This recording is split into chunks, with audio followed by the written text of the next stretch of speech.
Rabotai, cette semaine on va voyager. Birchut, on va voyager même de façon permise au Har Sinaï. Comme il dit le Ramban, c'est une mitzvah et il y a même un interdit d'oublier ce Mahamad Gadol, cet événement extraordinaire du Har Sinaï. C'est marqué dans la Torah, Rak Ishem Erlecha, juste fais attention, Ushmor Nafshera Meod. Fais attention dans ton âme, Meod. Pen Ishkar et Advarim Ashera Wenecha, peut-être, de peur, tu vas oublier ce que tes yeux ont vu. Ou Pen Yasur Melcha, ou alors ton cœur va se détourner de eux, Kolimechaecha. Veodatam Levanecha. Raconte à tes enfants, Velivne Vanecha, et aux enfants de tes enfants, Yom Asher Amata, Lifne Hashem Lokecha Bechorev. Ce jour-là où tu t'es tenu devant Hashem ton Dieu, Bechorev, au Har Sinaï que la Torah appelle Chorev. Be'emor Hashem, Hashem t'avait demandé à quel lit est ta âme. Réunis tout le peuple, il a demandé à Hashem à Moshe. Vashmiem et Devarai, je veux leur faire entendre mes paroles. On a entendu Hashem. Anochi Hashem Elokecha, ça a retenti dans les oreilles. Loye Lecha. 2 commandements on a entendu d'Hachem. Après on a demandé à Moshe Rabbeinu qui prenne la suite. Asher il medun leira oti kol hayamim, grâce à cela ils apprendront à me craindre tous les jours. Asher em chaim ala adama vet benem yal medum. Et un peu plus loin dans le texte, au sujet de ce Mahamad, de cet événement extraordinaire, la Torah dit, et on le dit à chaque fois qu'on sort la Torah, Ata oreta la date que Hashem ou Elokim enon milevado. Ce jour-là, au Har Sinaï, Ata oreta la da'at. Hashem, tu nous as appris, tu nous as montré, et tu nous as fait savoir qui Hashem ou Elokim, combien tu es le Tout-Puissant, Enod Milevado, que rien d'autre n'existe à part toi. Mina Shamaim Mishmiacha et Kolo Yesereka Vetaret Sereka et Isho Agdola. Valaret Eracha et Isho Agdola. Du ciel, tu nous as donné du moussard en nous faisant entendre ta voix, et tu nous as montré ton grand feu, et on a entendu, eh bien, ta voix mitor haesh. Veyadata ayom vashvota levavecha. En ce jour, sache, connais cette chose-là. Vashvota levavecha, et ramène-la dans ton cœur qui Hashem ou Elokim bashimim mahal valaretz mitachat, que Akadosh Baruch Hu il est Elokim bashimim mahal valaretz mitachat ein od, et qu'il n'y a rien d'autre à part lui. Tout ça, ces mots-là qu'on connaît, Ata oreta la da'at qui Hashem ou Elokim ein od milvado, ou comme on dit dans l'Enu Shabéar, de faire revenir dans son cœur, eh bien, tout ça c'est dit au sujet du Har Sinaï. Alors, eh bien, c'est le moment, eh bien, de se rappeler un petit peu ce qui s'est passé au Har Sinaï. Bachodesh Shlishi, donc je lis la 4e montée. Hein. S'il faut acheter une montée cette semaine, c'est la 4e. On va essayer de mettre un somnifère à la chaise. Bachodesh Shlishi. En tout cas, il faut bien l'écouter. Le 3e jour, le 3e mois, les Tzed Ben Israël, donc le mois de Sivan, de la sortie d'Égypte, Bayom Azé, en ce jour-là, en ce jour-ci, Baom Midbar Sinaï, ils sont venus à Har Sinaï, Rachid dit, Bayom Azé en ce jour-ci, c'est Rosh Chodesh. Le 1er Sivan, Bayom Azé ce jour-ci, ils sont venus au Har Sinaï. Rachid demande tout de suite, pourquoi tu me dis Bayom Azé en ce jour-ci? Je vais de me dire, en ce jour, pourquoi tu précises en ce jour-ci? Même le mot lui-même, Bayom Azé, il est superflu. Si on te raconte une histoire, on sait bien que l'histoire se passe en ce jour. Bayom Azé pour te dire, Rashi, que tous les jours, eh bien, tu dois te voir chez Yehud Divrei Torah, Radashim Alecha Kilu Ayom Nitnam. Que tous les jours, tu dois voir les Divrei Torah comme nouveaux à tes yeux. Donc lorsqu'on te raconte l'histoire du Har Sinaï, eh bien, on te dit Bayom Azé en ce jour-là. Mais la Kushia, écoute bien la Kushia Uriel. La Kushia est la suivante.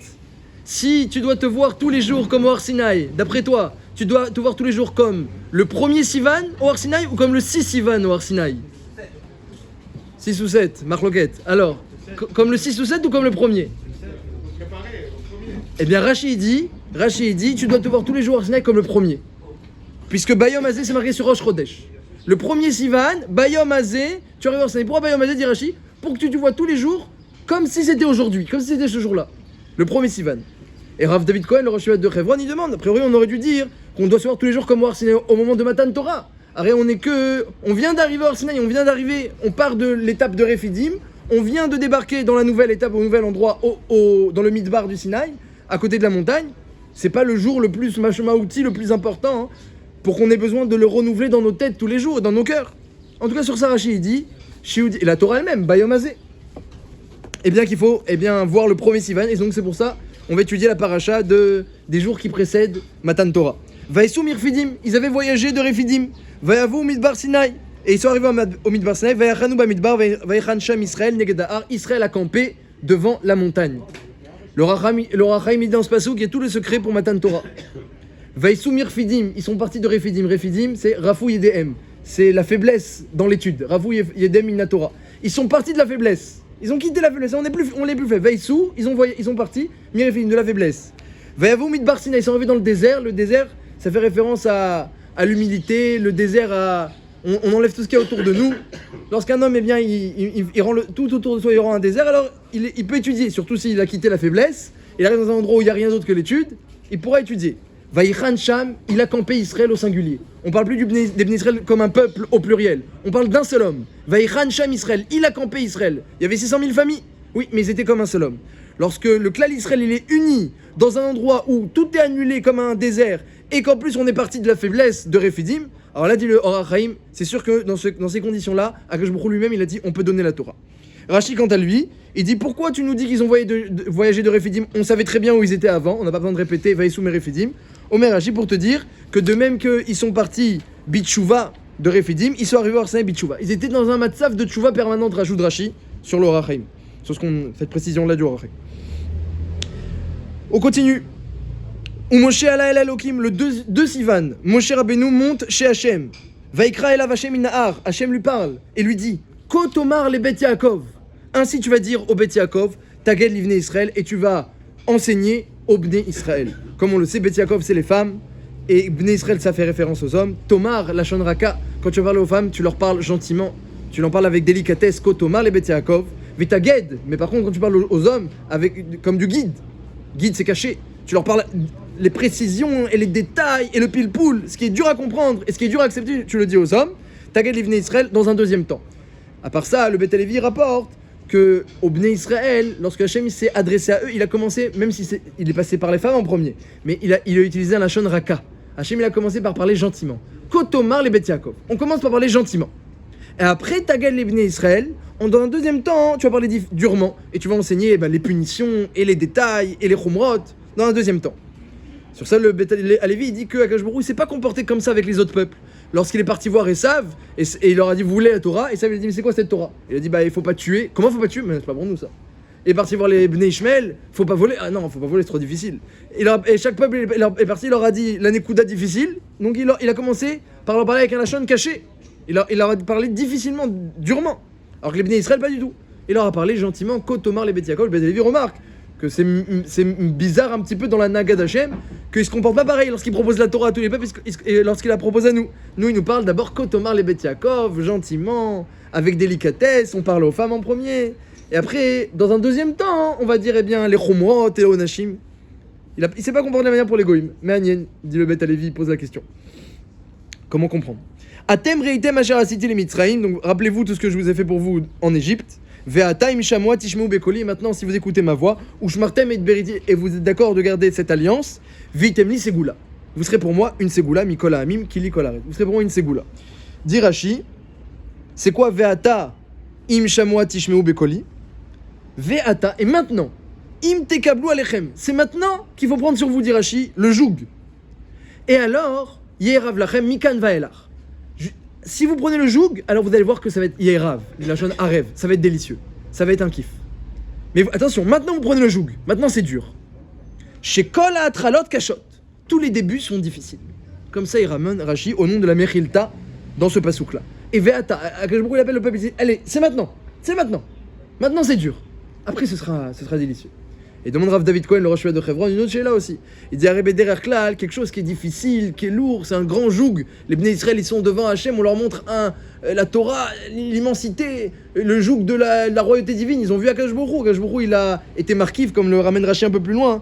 Eh bien, il a fait chevaucher toutes les sphères célestes et tous les cieux à ce monde-ci, et même au-dessus du Har Sinaï. Et donc, eh bien, on était en face d'Hachem et en face de tout l'univers, même spirituel, entre guillemets. Pas que l'univers terrestre. Et on voit tout ça, on dit alors tu prends sur toi? Ah c'est difficile. Dis Hachem attends, maintenant c'est difficile, après ce sera bien. Bederklal dit Rav David Cohen, le rosh de Hebron, quelque chose eh bien, qui est difficile, qui est lourd, et que c'est un grand joug, eh bien c'est pas quelque chose qui va être agréable après. Et au contraire, quelque chose qui est facile, qui est attirant, alors ça c'est un kiff. Mais quelque chose qui est difficile, qui est lourd, c'est pas parce que tu le prends sur toi, ça va être peut-être un peu moins lourd si tu le prends sur toi, si tu acceptes. Alors que si tu acceptes pas, c'est beaucoup plus difficile. Mais c'est pas ça qui va se transformer en la chose la plus délicieuse. Dit Hachem, maintenant c'est dur, après ce sera délicieux. A priori, c'est pas comme ça dans Shar Dvarim, dans les autres choses de ce monde-ci, quelque chose qui a l'air dur, qui a l'air lourd, c'est pas ça qui va devenir la chose la plus agréable au monde. À part ça, Vitemli Ségoula, vous serez pour moi Ségoula. Ségoula, ça veut dire deux choses, ou un trésor, ou, eh bien, un capital. Une Ségoula, comme elle dit la Mishnah, sur les Yetomim, eh bien, on leur fait une Ségoula, on leur fait un capital pour qu'ils aient de l'argent lorsqu'ils seront grands. Donc, je vous dis, vous serez pour moi un trésor, vous serez pour moi un capital. Trésor, on comprend, mais capital, on comprend pas trop, a priori, demande le Beth Alevi. Et là, la Torah, eh bien, elle continue à nous décrire qu'est-ce qui s'est passé au Har Sinaï. Des choses extraordinaires. Donc la Torah nous demande de préparer, aller au mikvé, laver vos vêtements, il fallait être propre, et propre dans un premier temps, et même tahor dans un deuxième temps. Derech Eretz et Kadma la Torah. Et devant tout le peuple, les Ene Kolam, devant les yeux de tout le peuple. Dit Rashi, c'est quoi les yeux de tout le peuple? Parce qu'il n'y avait plus un seul aveugle. Par le mérite de Kabbalat Torah, les Bnei Israël sont arrivés au Har Sinaï, Akadosh Baruch Hu, et bien par ce mérite-là, de la réception de la Torah, il a rendu la vue à tout le monde, et de là on apprend, dit la Mechilta, que tous les malades ont guéri. Si déjà les aveugles ils ont guéri, Kol Sheken les autres. Donc le mérite de Kabbalat Torah, le mérite d'arriver au Har Sinaï. Et on n'est pas en train de parler de la Torah elle-même, on est en train de parler de avant la Torah, on est encore avant la Torah. Comme on dit dans la Haggadah, si tu nous avais amené au Har Sinaï et tu nous avais pas donné la Torah, daïe-nous. Donc on est en train, là on est vraiment à cette étape-là. On est au Har Sinaï sans la Torah. Et ça c'est déjà quelque chose d'extraordinaire apparemment. Tout le monde a guéri, tout le monde a vu Hachem. Les Nekolaam. La Torah décrit Vaï Bayom HaShlishi, le troisième jour de Akbalot. Pendant 3 jours, Hachem leur a dit de se préparer. Fallait surtout pas approcher de la montagne du Har Sinaï. Akadosh Baruch Hu l'a répété plusieurs fois, n'approchez pas de la montagne, ce serait terrible sinon. Il dit à Moshe Rabbeinu, répète-leur. Mais je leur ai déjà dit plusieurs fois, ils se sont préparés et on a mis des barres. Répète-leur une deuxième fois. Fallait surtout pas approcher de la montagne. Banien. Vaï Bayom HaShlishi, le troisième jour de cette Akbala, Biyot HaBoker, c'était le matin donc du 6 Sivan. Vaï Kolot Uvrakim, il y a eu Kolot Uvrakim, des voix et des éclairs, Anan Kaved, une grosse fumée qui descend sur la montagne, Kol Shofar, le son du shofar, Chazak Meod, Oler ve Chazak Meod. Comme il dit Rashi, eh bien, le son du shofar, Bederech Klal, lorsque quelqu'un le sonne, au bout d'un moment, après qu'il a fait 3 fois Tashrat, ça commence à diminuer la force, l'intensité, il peut pas sonner avec la même force. Là, eh bien, ça allait en grandissant. Plus le son du shofar, eh bien, il était entendu, plus il retentissait fort. Le contraire d'un être humain. Comme ça, Ramen Rashi, on n'imagine pas qu'est-ce que c'était. Veyecherat kol ha'am, tout le peuple, il était becharada gdola. Akadosh Baruch Hu, il est venu, il a retourné la montagne du Sinaï sur leur tête. Il leur a dit, comme Kegigit, Ramen Rashi, Betartita Har, on était tous en dessous de la montagne. Vous prenez la Torah? Si oui, tant mieux, sinon, Sham Tek Voatrem. C'est fini. C'est fini. C'est votre voura. Et Rashi, qu'est-ce qu'il ramène Rashi? Rashi ramène, c'est quoi cette montagne retournée? À quoi ça ressemble? Et pourquoi c'est marqué Likrat Elokim? Pourquoi c'est marqué qu'on est sorti Likrat Elokim? Il dit Rashi, c'est quoi Likrat? C'est quoi ce mot Likrat Elokim? Eh bien, comme on dit, Lechadodi, Likrat Kala. Likrat Elokim, ça veut dire qu'on est sorti comme une Kala, et Akadosh Baruch Hu, c'est le Khatan, il arrive en face de la Kala. Et cette montagne qui est retournée, il y a Doua, le Midrash, qui dit que, eh bien, c'est la Choupa. Oh.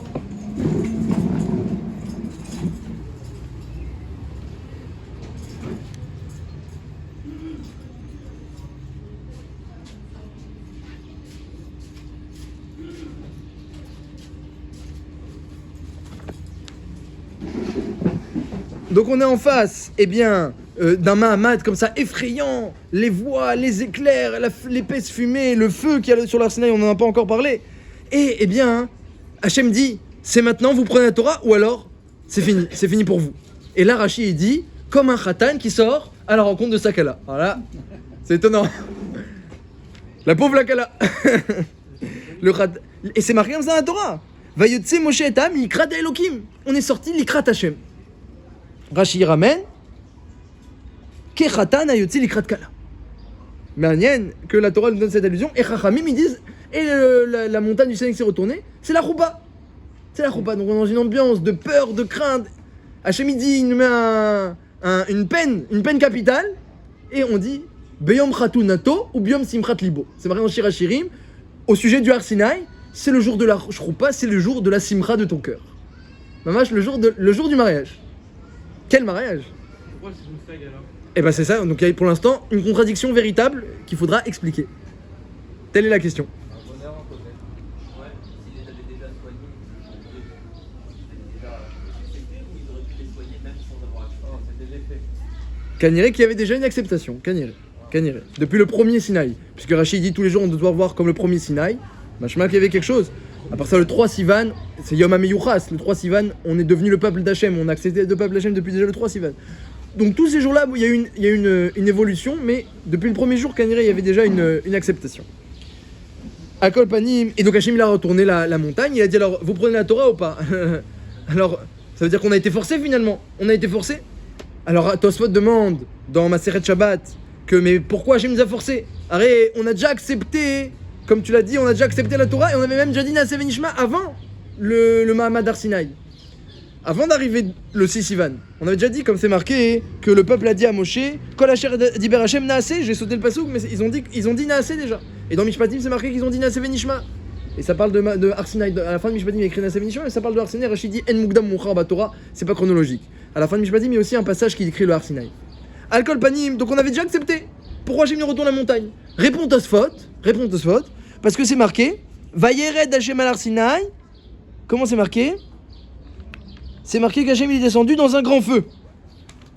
Hachem est descendu dans un grand feu, et le feu, vers Sinaï Hashan Kulo, le mont Sinaï était rempli de fumée, Mi Pene Asher Yarad Alav Hashem, Ba'esh. Hachem il était monté descendu au-dessus de Har Sinaï, Ba'esh.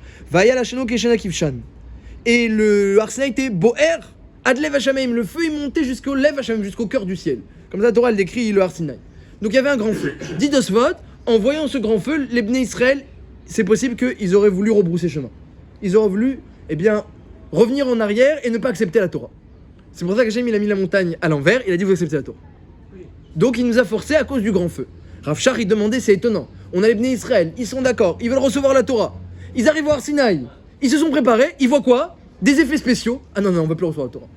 Pourquoi? Ah, on a vu les effets spéciaux là, le feu et tout, non. Quel rapport? C'est pas parce qu'il y a des effets spéciaux, alors les effets spéciaux, d'accord, t'as pas aimé, moi j'ai pas aimé les effets spéciaux. Mais on a eu peur, très bien, mais à cause de ça tu dis alors je veux plus la Torah? Ah tu veux pas les effets spéciaux, très bien, mais pas tu veux plus la Torah. Mais c'est pas indivisible, c'est divisible, c'est pas indivisible pardon. Eh ben si, justement, a priori ça n'a rien à voir. Le fait que t'as vu un grand feu et que ça t'a fait peur, c'est parce que finalement on veut plus la Torah et les mitzvot. Au début ils avaient dit tout ce qu'il y a marqué dans la Torah, Naaseh Venishma, on va faire sans même comprendre. Hachem il a dit, oh, mais qui vous a dit le secret des malachim? Quoi, le secret de Naaseh Venishma, le secret des malachim vous avez su? On sait même pas pourquoi c'est le secret des malachim, mais vous connaissez le secret des malachim. Et quand ils ont vu maintenant le feu, ah non, ça y est, c'est. On veut plus, à Atke Dekar, qu'il faut retourner le Har Sinaï sur nos têtes pour nous forcer. Et d'ailleurs, l'Agma, elle dit, bah alors on a été forcé, alors c'est bon. On a été forcé, on pourra dire qu'on est pas tour. On a été forcé, on a été contraint et forcé. Comment on peut nous punir, entre guillemets? Comme ça, elle demande l'Agmara. Et l'Agmara dit, parce que Purim, Adar Kibloa. Lorsque les Bnei Israël ils ont été sauvés à Purim, alors qu'ils étaient tous mis en cause, ils ont tous été sauvés par la Xéra de Haman, ils ont été sauvés. Adar Kibloa, ils ont tous accepté la Torah Beratson. Maintenant, on accepte la Torah entièrement Beratson. Toute la Torah, comme il dit le Midrash Tanchuma, Torah chez Birtav, Torah chez Be'alpé. Ils avaient remis en question Torah chez Be'alpé. Ils ont accepté Torah chez Be'alpé, Beratson. Au moment de Purim. Donc ça veut dire qu'ils avaient été forcés avant au Har Sinaï. Mais Tosfot qui dit à cause du grand feu, ils ont eu peur, ils veulent revenir en arrière. A priori, c'est pas parce que t'as peur des effets spéciaux que tu dois remettre en question toutes tes kabbalotes, toutes tes acceptations. Comme ça demande Rav Shach. Il va répondre comme toi, mais on pose la question. T'as déjà lancé un kivoun de répondre. Faut comprendre ce que tu dis. Est-ce que c'est des effets spéciaux ou est-ce que c'est un niveau qui découvre? Oh, voilà, on va y arriver. Alkol Panim. La Torah dit que Moshe Rabbeinu ensuite, après, à partir du 3e commandement, c'est lui qui a commencé à parler. Hein, vous savez, Torah Tzivalanu Moshe, Torah Gamatria 611, dit la Gemara dans Makot. Torah 611, parce que Tzivalanu Moshe il a dit que 611. Et les deux premiers commandements, c'est Hachem qui a dit. Et les 611 autres commandements et mitzvot, c'est Moshe Rabbeinu qui a pris la suite. Et Et donc, eh bien, lorsque Moshe parlait, eh bien, il y avait un écho extraordinaire qu'Hachem a fait à Elohim Yanenu Bekol pour qu'on puisse entendre Moshe Rabbeinu, eh bien, dans tout le Har Sinaï et même au-delà. Ça, c'était eh bien l'ambiance du Har Sinaï, dans une ambiance de feu. Rashi ramène que tout le Matan Torah s'est fait dans le feu. Hein, la Torah, elle a été donnée dans le feu, comme ça dit le Midrash. Et c'est étonnant pourquoi Hachem, spécialement dans le feu, il a voulu donner la Torah. Esh, il est descendu dans le feu, il a donné la Torah dans le feu. Les mots que Hachem il disait, et chaque commandement, ils étaient inscrits comme ça dans le feu. On les voyait tous dans le feu. Ils arrivaient devant chaque Bnei Israël et ils disaient oui. Marloquet Rabbi Akiva, Rabbi Meir, est-ce qu'ils disaient oui lorsque c'était une mitzvah et non lorsque c'était une avera, ou est-ce qu'ils disaient oui tout le temps? Même pour les mitzvahs pour la voix, ils disaient oui, en. Marloquet Tanaïm. Alors quand même, ils arrivaient devant eux et après ils allaient se graver, depuis les lettres en feu, allaient se graver dans les louchot. Imaginez ce qui s'est passé, on n'a pas idée. D'ailleurs, le Ramban il écrit, on est chayav d'étudier le passage du Har Sinaï, de s'en rappeler tous les jours et de le transmettre à nos enfants. Comme ça, il ramène le Ramban dans Parashat Vaïtranan, ce que je vous ai lu tout à l'heure. De peur que tu oublies, surtout n'oublie pas ce Mahamad Har Sinaï. Va Toelek Dolai, dit le Ramam, il y a un intérêt immense à se rappeler du Har Sinaï, que tu saches qu'est-ce que c'est la Torah et d'où elle vient. C'est pas si c'était juste Moshe Rabbeinu qui l'avait donné, ce serait pas pareil, parce que Moshe Rabbeinu l'a donné. Demain, quelqu'un d'autre va venir, va donner autre chose, ou il va dire ah non, moi je suis pas d'accord. Mais la Sakash Bourou, mi pia Gvura, on a entendu de la Gvura d'Hachem. Oznez-nous, aînez-nous, nos oreilles, nos yeux. On était en face, tout ça, on était en face d'Hachem. Maintenant, c'est plus possible, il n'y a plus de crachat possible, il n'y a plus de contradiction possible, on peut plus remettre en question.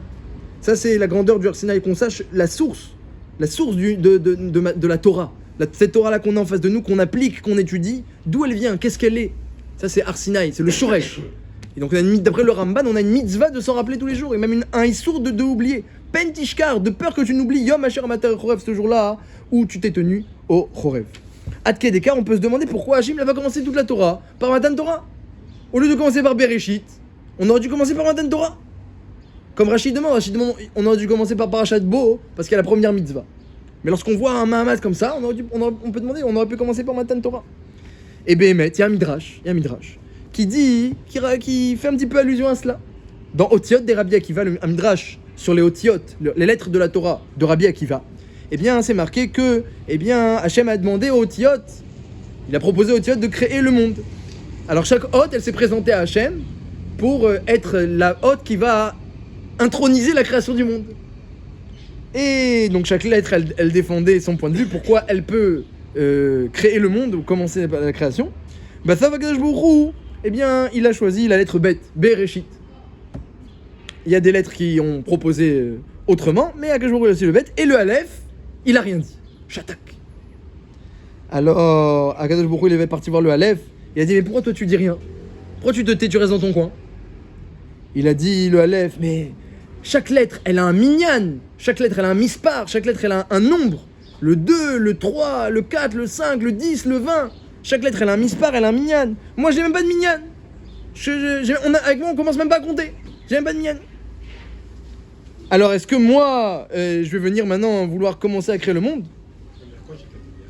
Ça veut dire que chaque lettre, il y a le Midrash, il fait, apparemment, il divise les lettres en deux, ou les chiffres ou les lettres, il les divise en deux. Il y a le Aleph d'un côté, et les autres lettres 2, 3, 4, 5, 6, 7, 8, 9, 10, 20, 30, 40, 100, 400, de l'autre côté, parce que chaque lettre, elle fait référence, dit le Midrash, à un chiffre, à un minyan, un ribouille, donc voilà, une expansion, un compte, une expansion. Alors que le Aleph, lui, le 1, c'est pas un minyan, c'est pas un ribouille.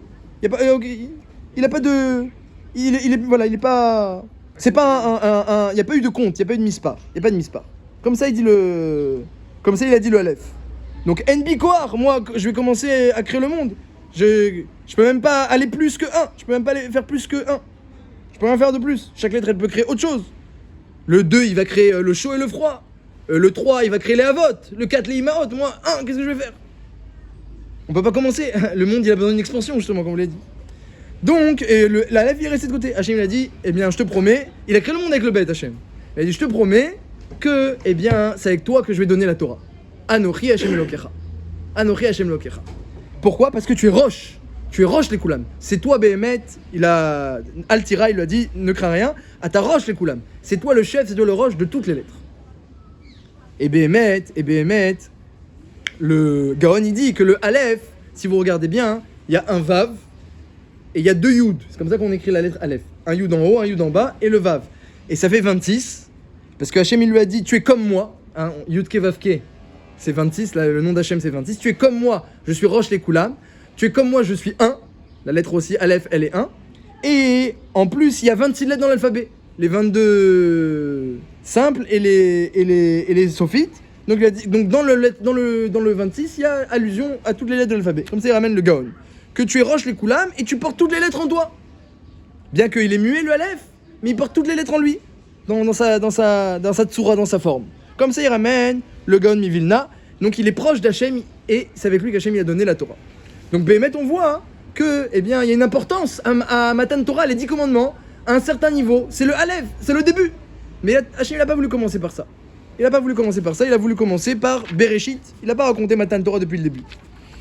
C'est un peu étonnant, on peut se demander. Il n'a pas donné la Torah Miyad à Adam Arishon. Il a attendu des générations, 26 générations. Hachem a attendu avant de donner la Torah. Donc on commence pas la Torah par Yitro, on commence pas le monde en donnant par Matan Torah. La Torah n'a pas été donnée à Adam Arishon.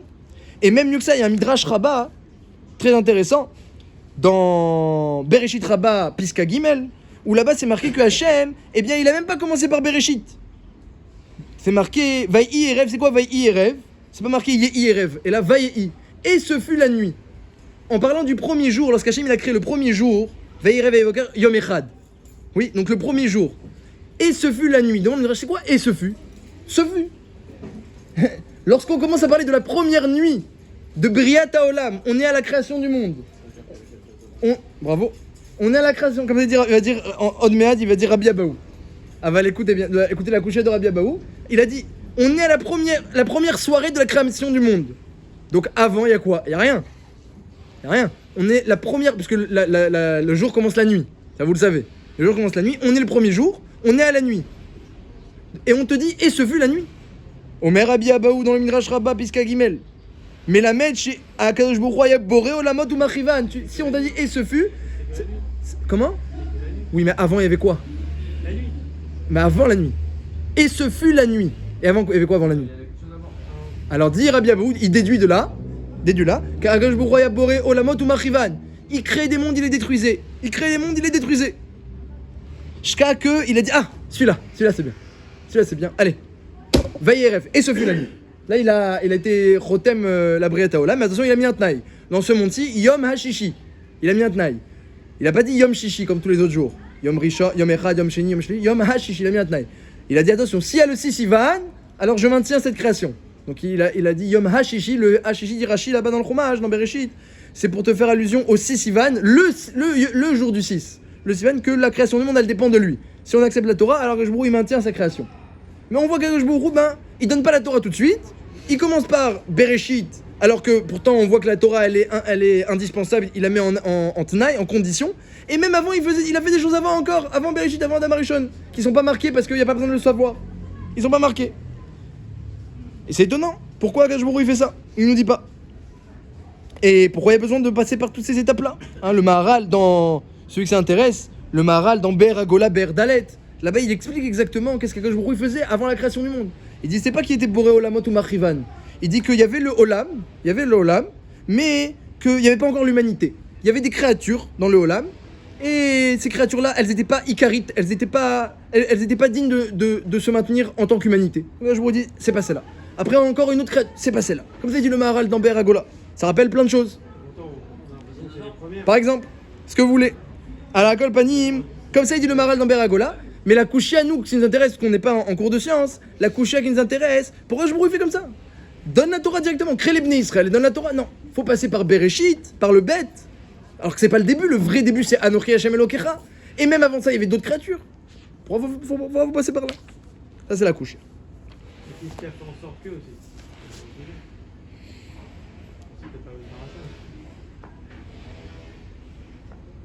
C'est marqué dans Shir Hashirim. Ishakeni minishikot piyu, kitovim dodecha miyain. Embrasse-moi de tes baisers, car kitovim dodecha, car ta douceur, elle est meilleure que le vin. Eviani, après c'est marqué Eviani amelech hadarav, le roi m'a amené dans sa chambre. Dit le Midrash, Nagi, voilà. Dit le Midrash, et bien de quoi ça parle tout ce passage-là? De Matan Torah. Et Vianney Melech Hadarav, Hachem nous a amené au Har Sinaï, Hadarav, c'est ça le roi, il nous a amené dans sa pièce, c'est Har Sinaï. Ishakeni, c'est les commandements qui venaient, et ils embrassaient les Bnei Israël, les commandements. À chaque fois qu'on les acceptait, ils embrassaient les Bnei Israël. Et comme on a dit, Akadosh Baruch Hu nous a mis la Har Sinaï sur notre tête comme une roupa. Et Rashi, il dit Likrat Elokim, comme le mot Likrat pour dire Khatan, Likrat Kala. Alors où on est là? Est-ce qu'on est dans un Mahamad de peur, d'angoisse et comme ça transcendant? Les Bnei Israël ils mouraient tellement c'était effrayant et transcendant. Hachem devait leur envoyer le tal de la Triat Hametim.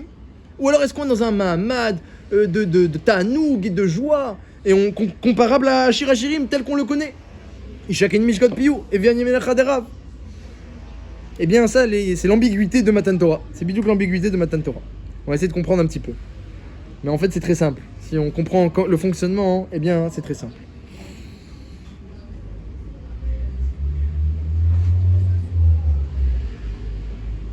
Dit le Beth Alevi, eh bien, oui, Akadosh Baruch Hu, il n'a pas parlé aux Bnei Israël comme il a parlé aux autres nations.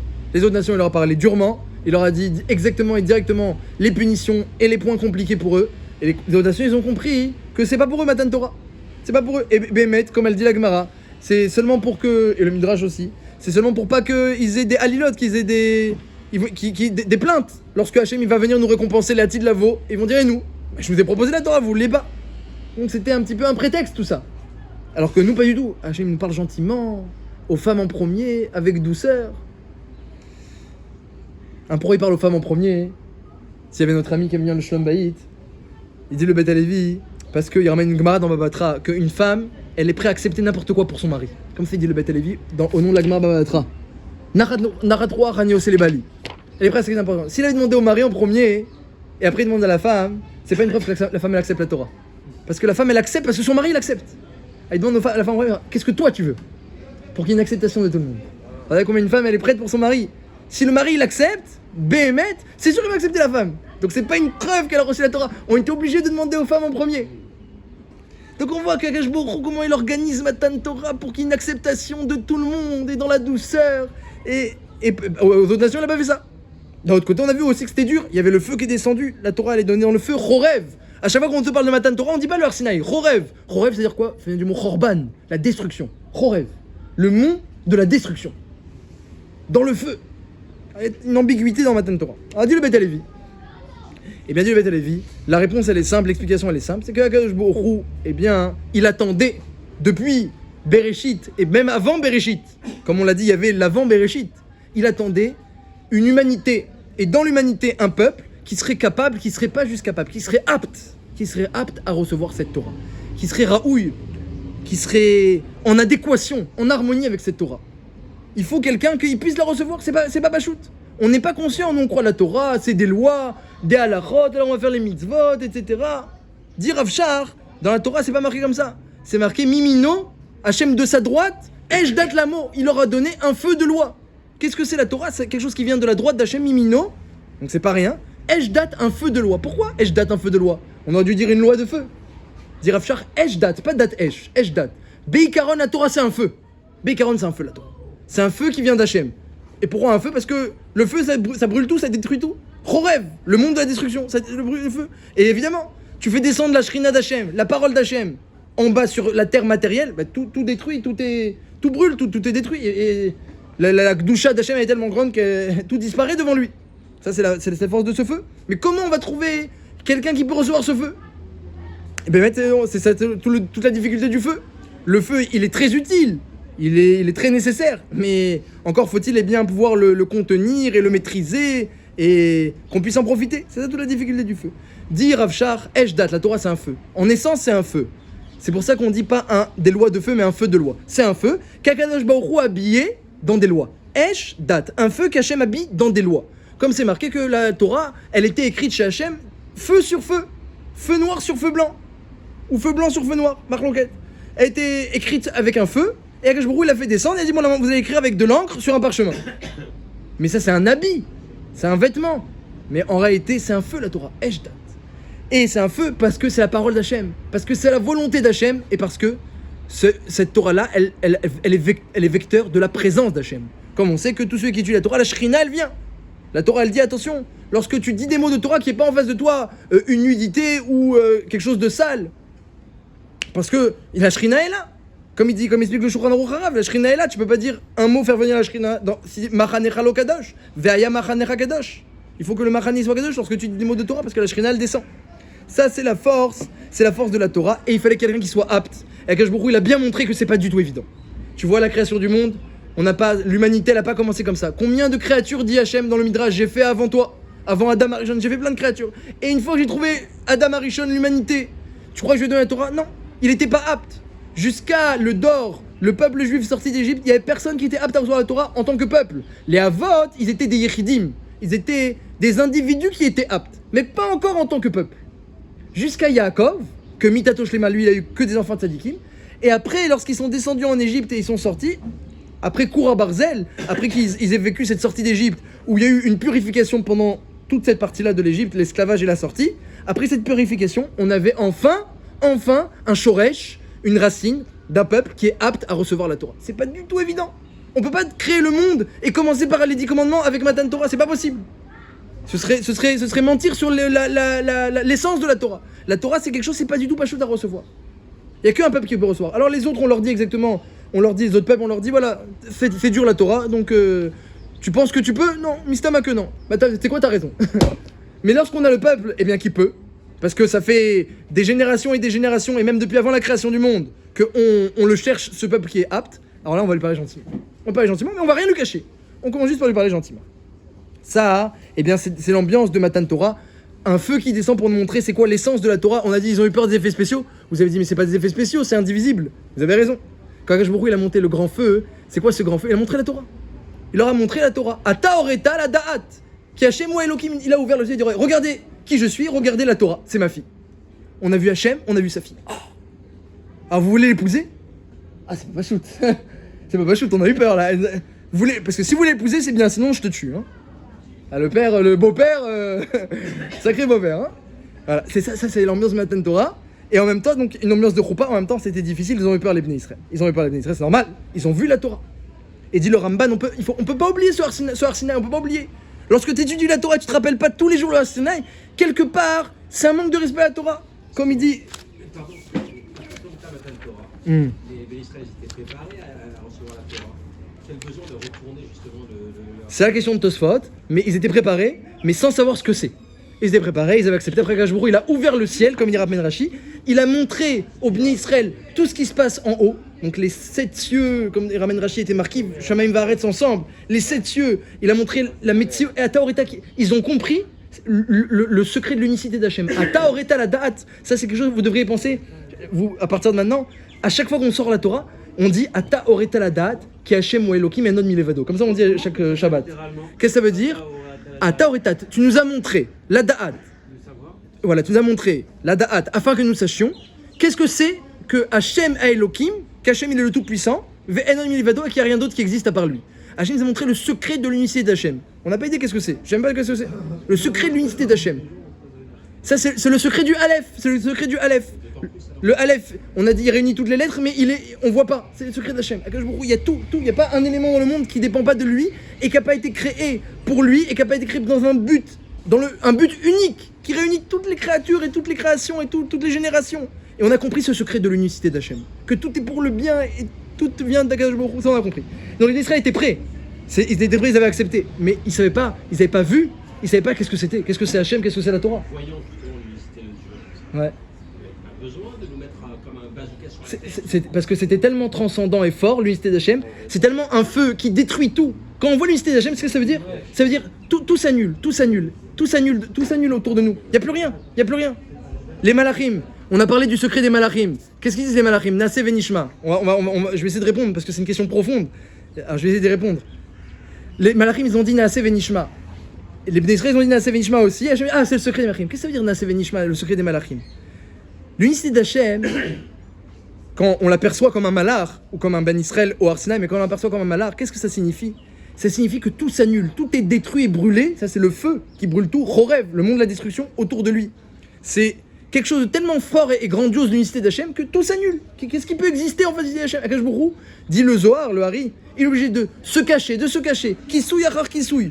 des voiles, voile après voile, des millions de voiles, pour qu'on arrive dans un Olam Hazé avec de la matière qui peut se maintenir. Si ce n'était ces millions de voiles, ce monde-ci ne peut pas se maintenir.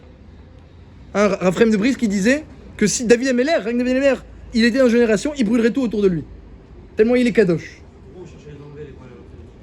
Akash Baruch Hu, c'est ça, il a tout voilé, et il dit maintenant, tu as le libre arbitre, essaye de me retrouver. Essaye de me voir, essaye de me retrouver, c'est un jeu. Mais mettre un mitrak, c'est un jeu. Faut retrouver Hachem. Et si tu as retrouvé, eh bien, Akash Baruch Hu te le compte, ce sera, parce que c'est ça tout le Olam Haba, parce que maintenant c'est une question, tu rentres dans une question très profonde, mais sur un pied. Tout le Olam Haba, c'est la proximité avec Hachem, c'est de le voir, c'est ça tout Olam Haba. On est ni midi vachrina. Mais tant que tu l'as pas fait par toi-même, tu peux pas en profiter. C'est le problème du pain de la honte. Donc Akash Baruch Hu dans un monde, tu vois rien. Ce que tu vas réussir à te comprendre et à trouver, à voir de toi-même, tu pourras en profiter au Olam Haba. Akol Pani, pour revenir à votre question, on a assez Venishma. C'est à quoi tout s'annule? Ça, c'est le secret des malachim. C'est quelque chose de très profond. Quand un homme il reçoit un hol, un joug, un engagement, alors, eh bien, il y a quand même des conditions à l'engagement. Il y a des conditions. Si je peux, si il n'y a pas un séguerre, si on peut passer, et si je suis pas, si je suis capable, et si je suis en bonne santé, parce que s'il est alité et il est cloué au lit, il pourra pas. Et si. Toutes les conditions de ce monde qui sont liées à ce monde-ci, parce qu'on est des êtres humains, eh bien, elles sont toutes un manque de réception du joug de la royauté d'Hachem. Quand on met des conditions à la Torah, aux mitzvot, et même ces conditions que la Torah, elle tolère, c'est vrai, t'es pas tour. Mais quelque part, eh bien, cette dispense-là, elle est liée parce qu'on n'est pas conscient de l'unicité d'Hachem. Donc on tient compte des autres paramètres en oubliant quelque peu l'unicité d'Hachem. Les malachim, ils fonctionnent pas comme ça. Parce que c'est des malachim. Il y a la parole d'Hachem. Hachem, il a dit, on accepte, naasé. Mais je t'ai pas dit quoi? On accepte. Mais je t'ai pas dit comment? On accepte. Mais t'as pas entendu, Nishma. Écoute, non, naasé, on accepte. Mais peut-être tu peux pas, etc. Le malach, il accepte la volonté d'Hachem parce qu'il est conscient qu'il n'y a rien d'autre qui compte, que tout s'annule devant, tout s'annule. Tout est infiniment éphémère et zol devant ce qu'Hachem a dit. Infiniment devant la parole d'Hachem qui est infiniment élevée et importante. Donc tout s'annule complètement. Tout est brûlé instantanément. Je finis pour expliquer. Et donc, le malach, qu'est-ce qu'il fait? Il s'engage. Et Bemesirut Nefesh, avec abnégation, avec empressement, comme un éclair, il va faire la mission d'Hachem, qu'il puisse ou qu'il puisse pas. Et s'il peut pas, mais il est Mosser Nafsho. Adassof. Jusqu'à que sauf le malach, il n'existe plus, parce que Nagid, il a sacrifié sa vie, il n'existe plus. Mais il a été Mekayem, la volonté d'Hachem. J'ai fait la parole d'Hachem jusqu'au bout, au maximum. Ça, c'est l'acceptation d'un malach. Les Bnei Israël, ils ont une acceptation qui est proche de ça. Naasé Venishma, ils ont dit les mêmes mots. Naasé Venishma. Et donc ça, c'est un engagement qui est très dur pour un être humain. Lorsqu'on lui montre l'unicité d'Hachem et on lui montre combien tout le reste, c'est complètement vain et négligeable et que tout s'annule. Il dit, attends, mais ma femme, mes enfants, ma voiture, ma vie, tout ça. Et quand t'arrives, on te montre que tout ça, c'est choum davar. Atam et vater à la colle. Plus rien n'existe. Il n'y a que Hachem, plus rien n'existe. Et tu comprends, et tu le comprends. Pas parce que tu l'acceptes, tu le comprends. Mais rien n'existe. Il n'y a que Hachem. Enon milevado. Ataoreta la date. Ils ont compris. Il n'y a rien qui existe. Même quelqu'un qui était prêt à accepter la Torah, mais lorsqu'il voit de ses yeux cette metsiout, que rien n'existe, sa vie elle n'existe pas, ça y a rien, j'accepte, naasé venishma, y a rien, il n'y a pas de limite, il n'y a pas de condition. Comment tu veux un crayon pour étudier? Tu veux un crayon, tu veux une gemara, tu veux un chumash, tu veux une ravruta, tu veux un rav, tu veux que ton patron il te permette d'aller au travail, il n'y a pas tout ça. Il y a que Hachem, c'est tout. Retsono, il a dit tu étudies, il a dit tu fais la misa, c'est tout. Le reste il est annulé, brûlé, rêve, le monde de la destruction. Quand tu vois tout ça, c'est difficile à accepter. Les Bnei Israël, ils ont eu peur. Ils ont vu ce feu, c'est ça le feu du Har Sinaï. C'est ça le feu. Achorev, le monde de la destruction. Ça le feu. C'est un feu qui montre que tout le reste, c'est choum davar, c'est annulé complètement et tu le comprends de toi-même. Ça, c'était dur au Bnei Israël d'accepter, de vivre avec cette perception et cette acceptation. Au-delà de tout, Messirut Nefesh, chaque mot d'Hachem, c'est Messirut Nefesh. Ça me rappelle une histoire. C'est en contradiction avec la Nishma. Ça va dans le même sens. Mais ils n'ont pas compris le fond, la portée de ce qu'ils ont dit. Après, ils ont compris le fond de l'unicité d'Hachem. Ça me rappelle une histoire. Une fois, il y avait Raphaël Shlita, Kanievski, que sa femme, elle a vu pendant la nuit, comme ça, vers 4h du matin, qu'il descend, il sort comme ça. Elle a vu elle a entendu la porte claquer, elle voit par la fenêtre qu'il descend comme ça. et il va dans les poubelles, il cherche, il fouille les poubelles. Bon, elle a attendu qu'elle revienne. Après, elle dit mais qu'est-ce qui s'est passé? Il dit bah j'ai eu peur, c'était RF Pessar, je trouvais plus mon loulave. RF Pessar. Ton loulave, oui, j'avais sorti mon loulave pour le brûler avec le Hametz, je trouvais plus mon loulave. Et alors, bah, j'ai eu peur qu'il y ait les Ozrot à la maison, il y a des femmes qui viennent aider à faire le ménage parce qu'ils avaient déjà 80 ans. Madame Kaevski, la rabbinite, avait déjà 80 ans. Il y avait des femmes qui venaient aider à la maison à faire le ménage. J'ai eu peur qu'une Ozrot, et il a pris, elle a jeté, elle a dit ça c'est un vieux loulave tout sec qui sert à rien. Elle a jeté, j'ai eu peur. Il dit alors quoi, je suis parti voir la poubelle parce que je sais que les poubelles ils passent dans une demi-heure. Donc il a voulu devancer les poubelles qui passent très tôt. Donc il est sorti comme ça à 4h ou 5h du matin. Alors il cherchait dans les poubelles.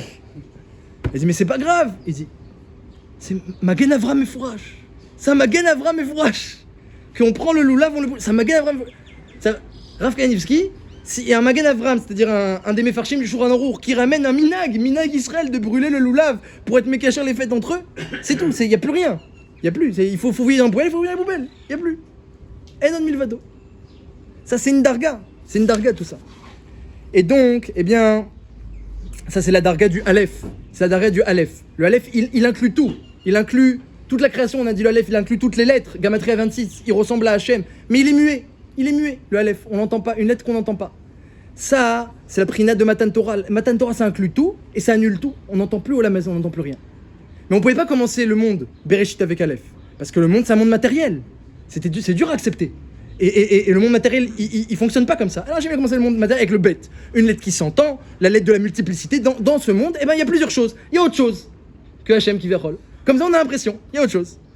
Mais attention, Hachem, il a dit, je mets en condition. Je crée Bereshit, mais à condition que Yom HaShishi, que le 6e jour, vous acceptez la Torah. Et on va commencer à nourrir avec le Aleph. Donc la Ruchniout, la Torah, ça fonctionne comme ça. Ça fonctionne avec le Aleph. Olamazé avec le bet. Mais la Torah, ça fonctionne comme ça. Et quand on arrive dans la Torah, eh ben, on annule tout le reste. On annule tout le reste. Ah, il y a Doua, le Sipour du Netziv, ou dans le Patron avant tout, il y a des Siporim comme ça, que lorsqu'ils étudiaient la Torah, des gens qui travaillaient, lorsqu'ils étudiaient la Torah, ils disaient à leurs femmes, j'existe pas, je suis pas là. Tu dis aux gens, ils émettent. Comme ça, ils disaient, tu dis aux gens, ils émettent. Mais ils émettaient pas, tu leur dis comme ça. Et tu leur dis, ils reviennent demain. Pour l'instant, ils émettent, ils reviennent demain. Ça, c'est le Hesh, c'est le Hesh du matin de Torah. Je regarde ce qu'on a répondu aux questions. Ça, c'est le premier jour, lorsque les Bnei Israël sont arrivés.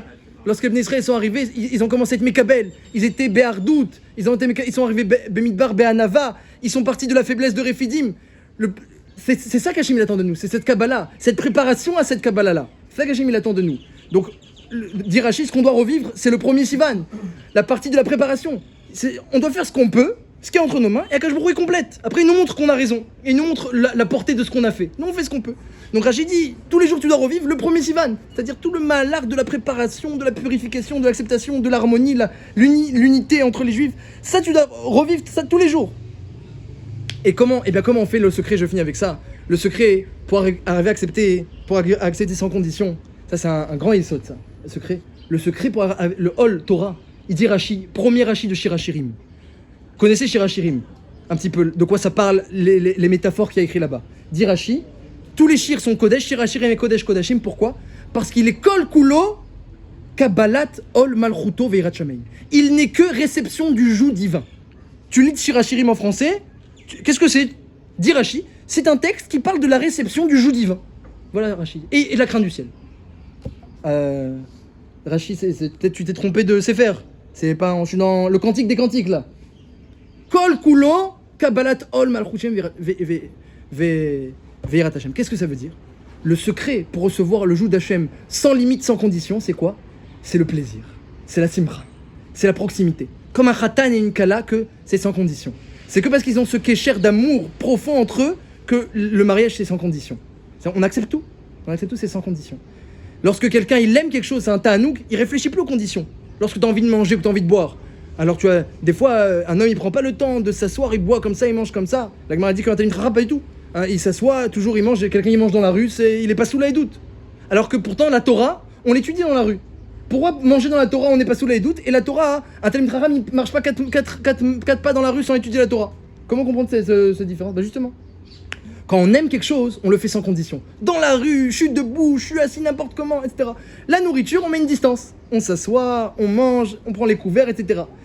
Mais chez les goïms par exemple, c'est le contraire. Ils vont manger n'importe comment, pourquoi? Parce que c'est le kiff.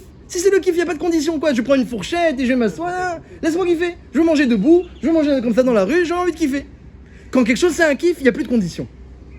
Donc nous, la Torah, on le fait sans condition. Dans la rue, n'importe où, en marchant, etc.